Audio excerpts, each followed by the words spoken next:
가르침으로 삶이 바뀔 수 있을까 하는 주제에 대해서 좀 더 이번 강의 통해서 더 알아가시기를 바랄게요. 일단 인도 여기 처음 오시는 분도 있고 인도에 대해서 전혀 모르시는 분도 계시기 때문에 조금 복습 좀 하고 본 수업에 좀 들어가겠습니다. 바가와드 기타 자체가 인도의 신약 성서나 다름없는 경전입니다. 그러니까 여러분이 단 하나의 경전을 아셔야 한다면, 그리고 가장 유용한 인도의 가르침을 아셔야 한다면 딱 하나, 바가와드 기타예요. 그러니까 이 이상 아실 필요도 없고, 여러분이 인도화학을 공부하시는 학자가 아니고 학생이 아닌 이상 나는 가르침의 핵심 엑기스만 뽑아서 내 삶에 적용시키고 싶다. 그럴 때 여러분께 권해드리는 경전이 바로 바가와드 기타입니다. 인도 기억나시겠지만 인도는 낮은 지식과 높은 지혜를 구별한다고 말씀드렸죠. 여러분이 머리로 열심히 공부해서 인도에는 베다라는 경전이 있고 바가와드 기타라는 경전이 있어라고 아시는 거는 머리로 아시는 거예요. 그거 다 소용없습니다. 높은 지혜, 여러분이 가르침을 피 속으로 받아들이실 때 인도학의 인도 경전에 그리고 가르침의 진짜 목적이 달성되는 겁니다. 그러니까 제가 인도학을 말할 때 인문학하고 연결해서 꼭 말씀드리는 게 있는데 인문학을 다 하신 분이 인도학을 하실 수가 있어요. 왜냐하면 머리로 아는 거랑 삶으로 아는 거랑 분명히 차이가 있고, 인문학이 어느 순간에 벽에 부딪힐 때가 있습니다. 그게 삶을 바꾸지 못하고 겉돌 때. 인도에 대해서 관심을 가지시는 건 대부분 중년 이상이 되셨을 때 삶을 되돌아보고 탈출구가 필요하실 때 인도학을 필요로 하시게 됩니다. 자, 그래서 그런 목적으로 오셨으면 여기에 앉아 계시는 것만 해도 성공한 거고요. 만약에 그런 생각 없이 인도에 배낭여행 가는데 좀 기초 지식이 필요하다 이렇게 생각하셔서 오시는 분들도 지식을 충분히 얻어가실 수 있을 만큼 제가 알려드리겠습니다. 하지만 이 강의의 엄연한 목적은 삶을 바꾸는 겁니다. 자, 기억해 주세요. 자, 그래서 진리에 우리가 다가가는 방법, 인도에서 신이라고 하면 진리와 동의어거든요. 그러니까 인도에 신이 많고 인도 사람들은 맨날 신 앞에서 맨날 기도하고 향 피우고 그죠? 근데 그러한 신이 그렇게 많은 이유는 우리가 생각하는 신과 인도에서 생각하는 신이 다르기 때문입니다. 신이라는 말 자체를 우리의 관념 속에서 지우시고 도구 그 연장함 안에 든 망치 정도로 생각하시면 돼요. 굉장히 편리한 개념이죠. 자, 그래서 우리가 신 혹은 진리에 다가가는 방법은 세 가지가 있습니다. 첫 번째는 맨 아래부터 위로 올라가는 방법인데요. 이거는 초기 불교가 쓴 방법입니다. 이 방법이 뭐냐? 실천. 삶을 도덕적으로 살고 실천적으로 살면서 이론 같은 거 필요 없어. 나는 내 몸으로 보여줄 테야. 행동으로 보여줄 테야. 삶으로 보여줄 테야. 이게 바로 초기 불교의 방법론이고, 그래서 부처님은 인도 철학사에서 윤리성을 최초로 강조하신 분입니다. 그 전에 인도에서는 도덕성을 그렇게 요구하지 않았어요. 윤회에다가 좋은 일 하면 선업을 받고 나쁜 일 하면 악업을 받는다라는 그 인과응보 개념을 넣었어요. 윤회에다. 초기 불교의 방법론은 뭐냐? 인간이 죽으면 어디로 가는지, 이 세상이 영원한지 영원하지 않은지 이런 거 따지지 말고 지금 이 순간의 삶에서 바르게 살고 윤리적으로 살고, 그리고 이 자리에서 삶의 자리에서 깨우침을 얻는 것을 목표로 삼았습니다. 그럼 맨 위에서 아래로 내려오는 방법도 있을 거 아니에요? 그게 대승불교와 힌두교의 방법입니다. 여러분이 아시는 대승불교 중에 특히나 유식불교 혹시 들어보셨어요? 유식불교? 일체 유심조? 모든 것은 마음이 만든 것이다. 우리나라는 대표적인 대승불교 국가인데 관념에서 삶으로 반대로 내려옵니다. 초기 불교랑은 완전히 방향성이 반대죠. 지금도 그렇지만 옛날에 한 3,000년도 더 된 관습이에요. 도장 깨기가 있었습니다. 대론을 해서 지면 죽어야 했어요. 옛날에는. 근데 사람을 죽이는 건 좀 그러니까 나중에는 제자로 들어가게 됩니다. 그러니까 자기의 그 논리를 갖고 싸워가지고 제가 이겼다. 그럼 다 저의 제자로 들어오셔야 돼요. 그래서 이 부처님 당시에도 부처님한테 져가지고 제자로 들어온 사람도 많은데 이거는 전형적으로 대론이라는 건 뭔가요? 말로 하는 거잖아요. 그죠? 그래서 관념으로부터 삶으로 내려오는 그 방법이 바로 맨 꼭대기에서 아래로 내려오는 방법입니다. 우리는 지금 아래에서 위로 올라가고 있을까요? 아니면 위에서 아래로 내려가고 있을까요? 지금은 여러분이 가만히 앉아 계시잖아요. 위에서 아래로, 머리에서 발로 내려가는 과정이라고 할 수 있는데 저는 그거를 별로 안 좋아하거든요. 왜냐하면 이건 형이상학적이고 철학자의 방법이거든요. 그리고 이 철학자의 방법이라는 건 보통 사람들이 이해하기가 힘듭니다. 우리가 살아가면서 철학, 논리학 뭐 이런 거 인도에서 굉장히 많이 발전했거든요. 근데 우리 삶을 바꾸는데 철학, 논리학 그렇게 따지지 않고 바꿀 수 있는 방법이 있는데 굳이 철학, 논리학 어려운 거 배울 필요 있을까요? 그래서 제가 수식관, 호흡하는 거 하나 아는 것이 그 모든 경전을 아는 것보다 중요하다고 말씀드리는 겁니다. 이해하셨죠? 그러면 이 시간에는 제가 위에서 아래로 내려오는 걸 싫어하고 아래에서 위로 올라가는 건 제가 여러분을 모시고 밖으로 나갈 수도 없는 거고 어떻게 할까요? 중간을 선택하기로 하겠습니다. 서양 사람들이 동양학을 받아들이면서 이 중간 허리를 좀 개발을 했어요. 그게 바로 심리학입니다.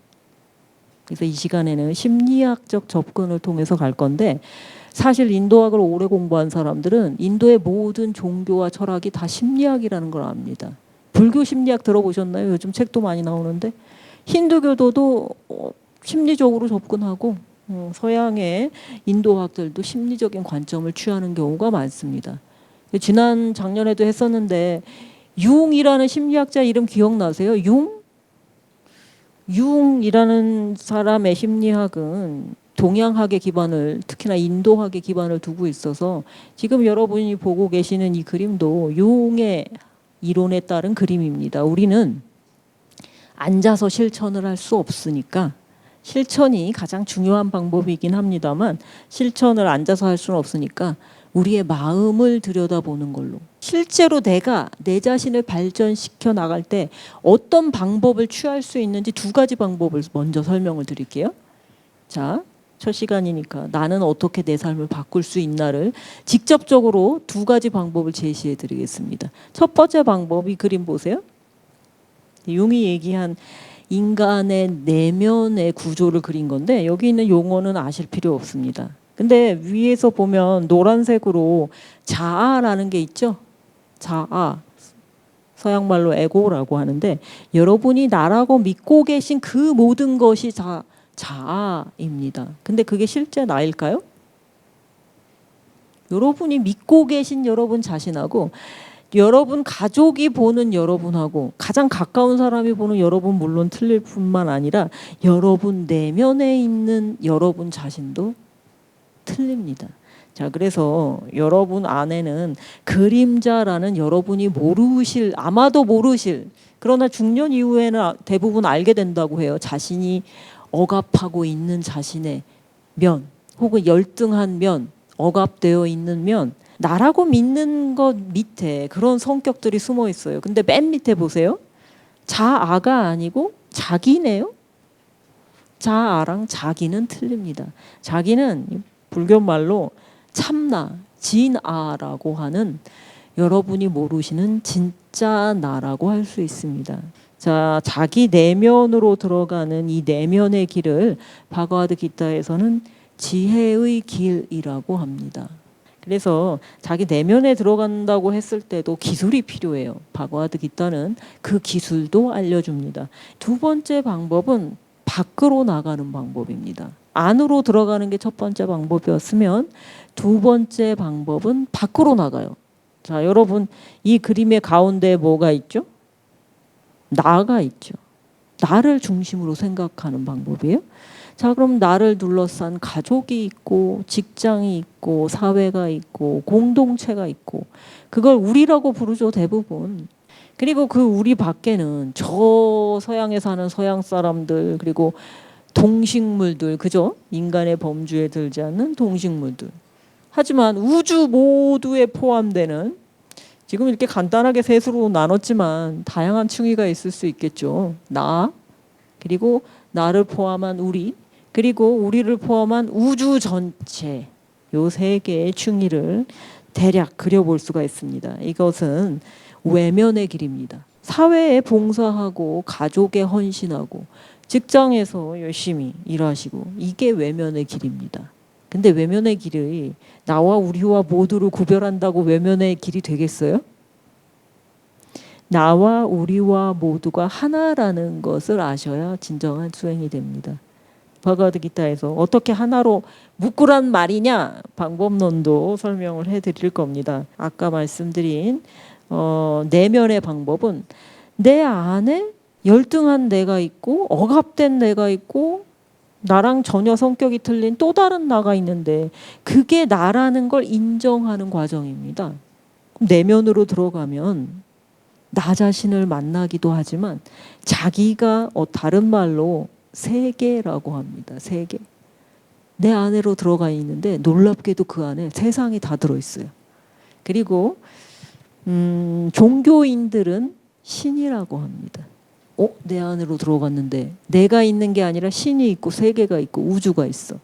사실은 이렇게 내면으로 들어가는 길과 이렇게 밖으로 나오는 길이 결론이 같습니다.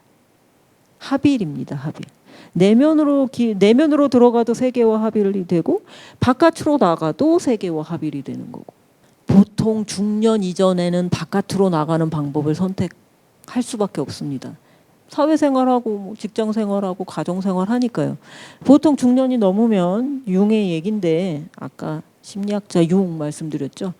중년 이후에는 삶의 방식이 달라져야 됩니다. 그래서 그때부터는 본격적으로 내면의 길이 필요합니다.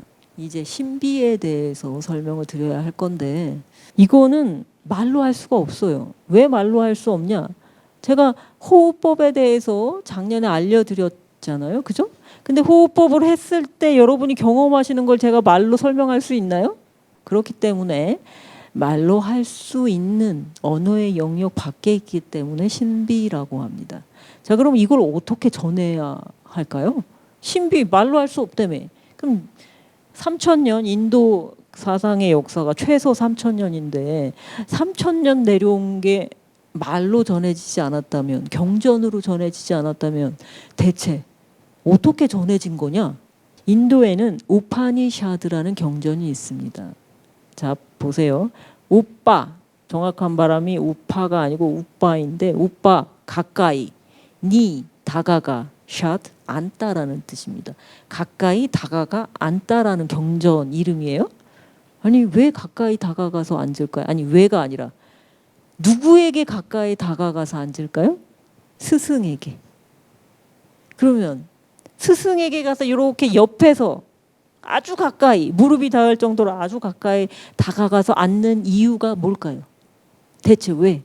호흡과 같은 말로 할 수 없는 비밀스러운 가르침이기 때문에 그렇습니다. 우파니샤드가 비밀스러운 가르침이라고 하는데 저는 비밀이라고 생각하지 않아요. 제가 우파니샤드로 사부님들한테 배워서 그런지 몰라도 말로 할 수 없어서 가까이 앉아서 이리 이렇게 해봐. 네가 이렇게 해보면 지금 내가 말로 할 수 없는 걸 너도 느낄 수 있어. 그게 대표적인 게 호흡법 알려드린 거잖아요. 사제지간에 전해지는 비밀이기 때문에 그렇습니다. 궁금하죠? 사제지간에 비밀스럽게 전해지는 그 전통, 그것이 신비라고 할 수 있는데, 신비스러워서 신비가 아니라 말로 할 수 없어서 신비예요.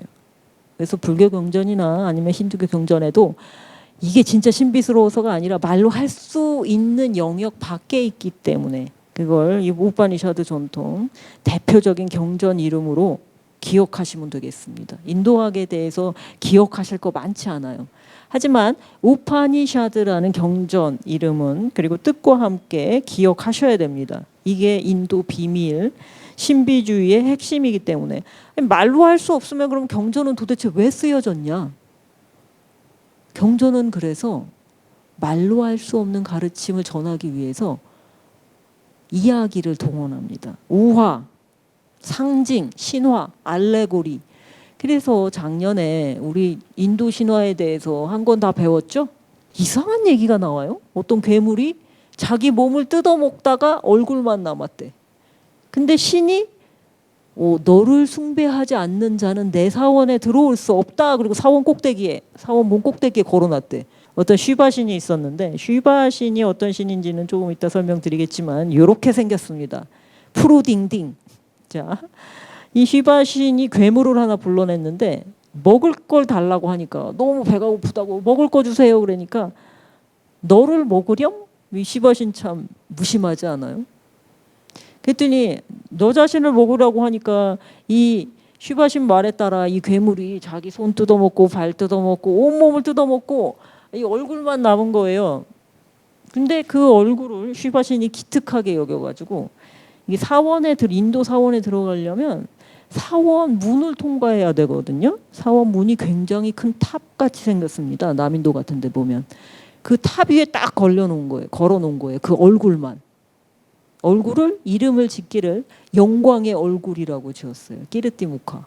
영광의 얼굴이라는 산스크리트 말입니다. 너를 숭배하는데 게으른 자는 나의 사원에 들어오지 못한다고 이렇게 엄포를 놨어.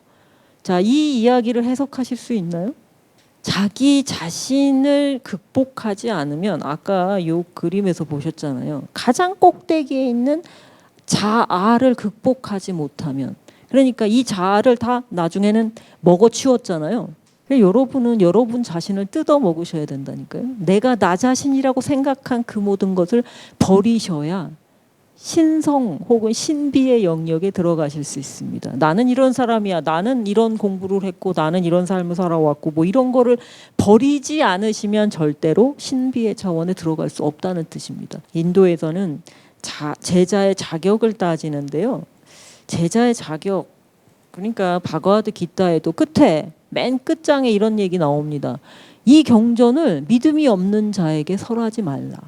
왜 그런 얘기 할까요? 위에서 내려오는 관념적인 것을 다루고 있기 때문에 잘못 이해하면 난리가 나요.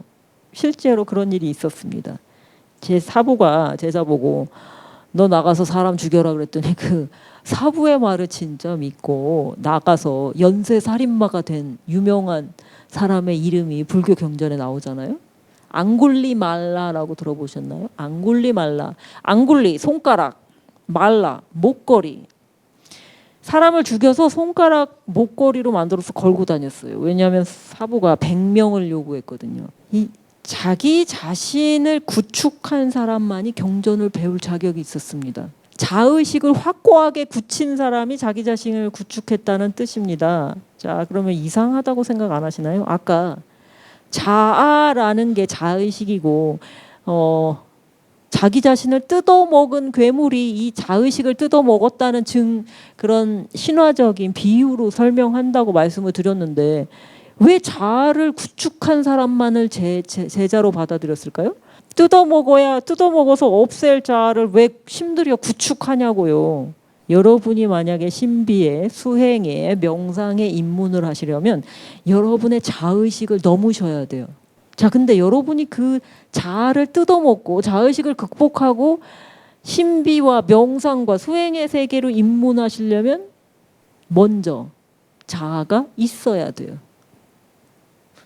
뜯어먹기 위해서는 뜯어먹을 게 있어야죠. 자아가 없는 사람, 자의식이 확고하지 않은 사람은 이 신비에 입문할 자격이 없습니다. 그래서 제자의 자격이라는 건 뭐냐? 에고를 구축한 사람, 자의식을 구축한 사람, 다시 말해서 내가 누구인지 확고하게 아는 사람을 얘기합니다. 그것이 바로 인문학에서 추구하는 이성의 영역이에요. 이성적으로 나는 내가 배움을 통해서 실천을 통해서 뭐든지 간에 내가 누군지 확고하게 알고 있어야 돼요. 여러분 자신이 누군지 확고하게 알고 계신가요? 보통 제 나이 때 이게 중년의 이렇게 친구들이 자식들 이제 대학 다 가고 이제 뭐 빈둥지 증후군에 시달리면서 내가 누구지? 나는 왜 이렇게 살았지? 자식들 없으면 나는 아무것도 아닌가? 뭐 이런 자의식 불안에 시달립니다. 그런 분들은 에고가 구축되지 않았기 때문에 인문학 기관 가면은 그 나이대 여성분들이 제일 많아요. 근데 인도학은 거기서 더 나아갑니다. 내가 누군지 확실하게 모르는 사람은 경전을 배울 자격이 없다라고 얘기해요. 그러니까 인문학의 영역과 인도학의 영역은 분명하게 갈리는데 인문학은 이성, 물론 인도 철학은 이성의 영역에 있습니다만 제가 인도에 처음에 갔을 때 사부님이 그러셨어요. 3번 사부님이 1년 안에 인도 철학 끝내고 와. 네가 알아서. 이성으로 구축할 수 있는 영역, 공부해서 알 수 있는 영역, 들어서 알 수 있는 영역은 여러분도 쉽게 하실 수 있죠. 그죠? 그런 공부들, 세상과 나의 관계에 대해서 알려주는 그 영역이 이성의 영역이고 바로 인문학의 영역입니다. 근데 제가 말씀드리는 것은 그렇게 확고하게 에고가 구축된 사람만이 직관의 영역으로 넘어갈 수 있어요. 그러니까 인도학이 잘 안 되는 이유는 이성의 영역이 확고하지 않은데 직관의 영역으로 넘어가면 사람 정신 이상해져요. 제가 뿌나에 있을 때 실제로 정신이 이상해지신 분들 많이 봤습니다. 내가 누군지 모르고 세상과의 관계가 확실하지 않다라는 사람을 위해서 바가와드 기타는 헌신 혹은 사랑의 길을 제시를 합니다. 자, 그럼 바가와드 기타가 인도 경전 중에서 뭐가 특출하냐? 누구나 받아들입니다. 그래서 바가와드 기타가 뛰어난 경전이라고 얘기해요. 설사 배운 거 없고 자의식이 약하고 그리고 사회에서 천대받은 그 당시에 지금도 그런데 인도에서는 불가촉 천민이 있잖아요. 그런 사람들에게도 열려있는 경전이 바가와드 기타입니다. 여러분은 여기 계신 분들은 자기 세계가 굳건할 거라고 제가 생각하지만 잘 모르겠다 하시는 분들은 바가와드 기타가 얘기하는 세 가지 길 중에 신의 하나를 선택하실 수 있어요. 생각하는 걸 좋아하고 사색하는 걸 좋아한다. 그러면 지혜의 길. 나는 행동파다. 특히 한국 사람의 대부분은 다 행동파입니다. 성질 급하죠. 그런 사람들은 행동의 길. 나는 자의식이 약하고 팔랑귀다. 그러면 사랑의 길을 선택하시면 됩니다. 사랑과 이해의 길이 열려 있습니다. 그러니까 제자의 자격에 대해서 굳이 그렇게 생각하지 않으시고 나 자신이 어떤 사람인가에 대해서 생각하시면 되겠습니다. 자, 그래서 신화와 종교의 측면에서 인도학을 설명하는데 심층 종교라고 들어보셨나요? 심층 종교? 심층 종교, 모든 종교, 기독교, 힌두교, 이슬람교, 불교 그 모든 종교의 심층에 무엇이 있느냐를 물으신다면 그게 심층 종교예요. 뭐가 있을까요? 모든 종교의 공통적인 게 뭐가 있을까요? 나에 대한 가르침이 있습니다. 진정한 나에 대한 가르침. 자, 여러분 내면에 신이 있습니다. 심층 종교의 가르침은 그거예요. 우리의 시면에 나라는 신이 있다. 자, 그래서 내가 나의 신이라는 게 어떤 의미인지 감 잡으셨어요? 내가 나의 신이라니? 이게 제가 처음에 인도에서 왔을 땐 이런 얘기, 인도 경전 얘기를 아무렇지도 않게 했는데요. 사람들의 눈초리가 정신병자 보듯이. 그래서 신비주의를 함부로 입에 담으면 이런 식의 저질스러운 저열한 농담이 될 수밖에 없습니다. 인도에서 어험 브라흐만 아스미 이런 말들, 내가 브라흐만이다. 인도에서 위대한 말로 치는데 이걸 번역하면 내가 신이다라는 뜻이거든요. 내가 우주다? 그럼 정신병원에 저를 집어넣을지 누가 알겠어요. 자, 그래서 신비의 영역, 심층 종교의 영역에 참나라고 부르는 신이 있기 때문에 그렇습니다. 자, 여기까지가 서론이었죠. 서론 긴가요?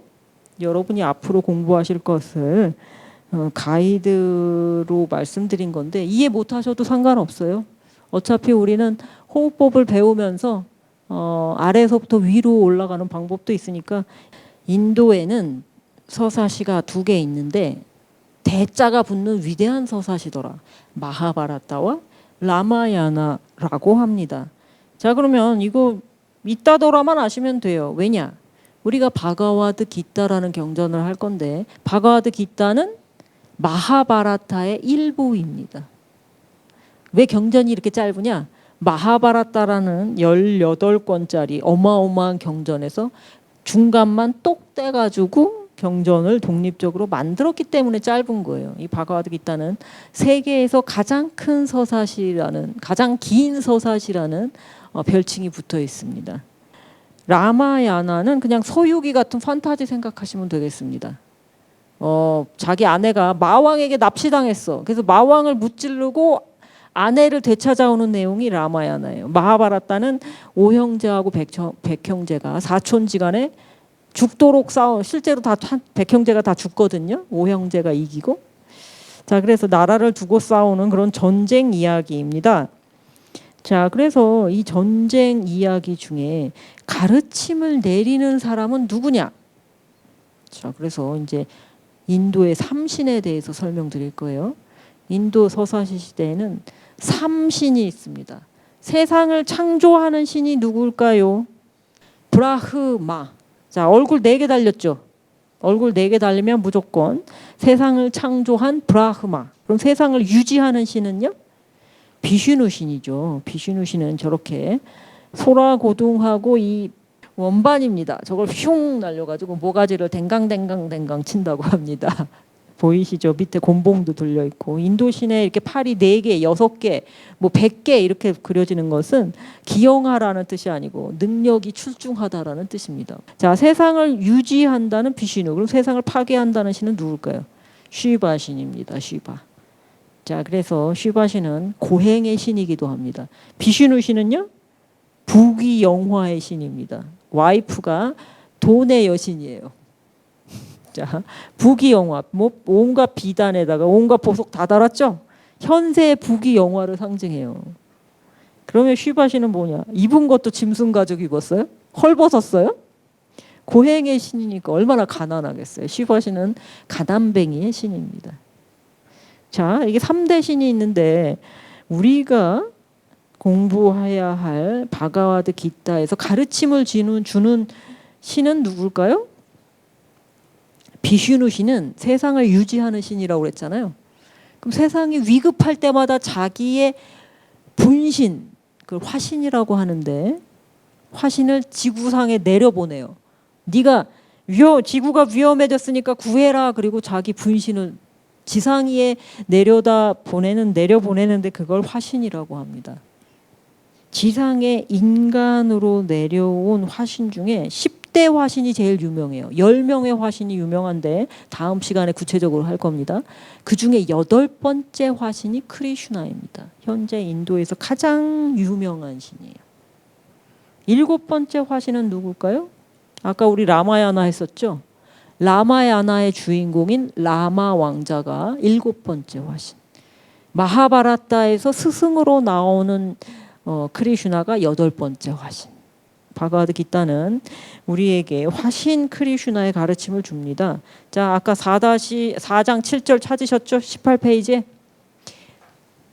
처음으로 바가와드 기타의 원문 번역한 거 읽어보겠습니다. 아바타에 대한 설명입니다. 그래서 크리슈나가 얘기해요. 정법. 그러니까 이 인도말로 다르마 들어보셨나요? 다르마? 다르마라는 말은 까르마라는 말만큼이나 유명하지 않나요? 까르마는 들어보셨죠? 까르마는 업이라는 뜻이고 다르마는 법이라는 뜻입니다. 정법 혹은 도리, 법도 그리고 정의라는 뜻도 있습니다. 다르마라는 말이 그러니까 정의라고 생각하시면 되겠어요. 다 정의가 쇠하고 불법이 흥할 때마다 바라타족의 후예야. 이게 바라타족의 후예가 바로 오형제와 백형제거든요. 자, 나는 나 자신을 세상에 내보낸다. 이게 바로 화신을 설명한 얘기입니다. 자, 그럼 여기서 질문 드릴 수 있어요. 가르침을 주는 사람이 신이 아니네요? 인간이네요? 그렇지 않나요? 바가와드 기타에서 가르침을 주는 사람은 인간입니다. 신이 아닙니다. 어떻게 이 바가와드 기타를 신의 가르침이라고 할 수 있냐고요. 자, 그래서 바가와드 기타라는 책의 뜻을 풀어보면 바가와 자체가 존귀한 분이라는 뜻이지 신이라는 뜻은 아닙니다. 근데 흔히들 신이라고 번역하는데 인간에게도 쓰는 말이에요. 존귀한 사람이면 누구나 존귀한 분. 기타는 노래라는 뜻입니다. 존귀한 분의 노래예요. 자, 그래서 인간이라는 얘기를 강조하는 이유가 있습니다. 자, 여러분이 아까 잘 모르겠으면 그냥 신이라고 그냥 뭉뚱그린다고 말씀을 드렸는데 여러분은 신을 믿으시나요? 저는 신을 믿지는 않습니다. 종교를 가지고 계신 분들은 신을 믿으실 거 아니에요. 저처럼 무신론자가 아니시면. 그죠? 어떤 신을 믿으시나요? 어떤 신? 존귀한 신의 존귀한 분, 존귀한 분의 노래. 자, 그럼 신이 얘기한 거는 쉽게 믿을 수 있고 인간이 얘기한 건 믿을 수 없나요? 신하고 인간하고는 어떤 차이가 있을까요? 이 경전을 만약 신이 얘기했다면 나는 믿을 수 있다와 인간이 얘기한 것도 믿을 수 있다 이렇게 생각하실 거 아니에요. 성경처럼 예수님의 행적, 신약 성경처럼 예수님의 행적을 서술한 게 아니라 이 경전은 한 인간의 행적, 인간의 가르침을 담은 거라니까요. 그 인간을 뭘로 믿고 그 인간은 어렸을 때 악동으로 유명했고 젊어서는 바람둥이로 유명했고 나이 들어서는 권모술수의 화신, 속임수와 사기술로 유명한 사람이었어요. 우리가 신이라고 생각할 때 기대하는 건 뭘까? 그거를 한번 생각을 해보겠습니다. 도대체 신이라는 것에 우리는 뭘 기대할까?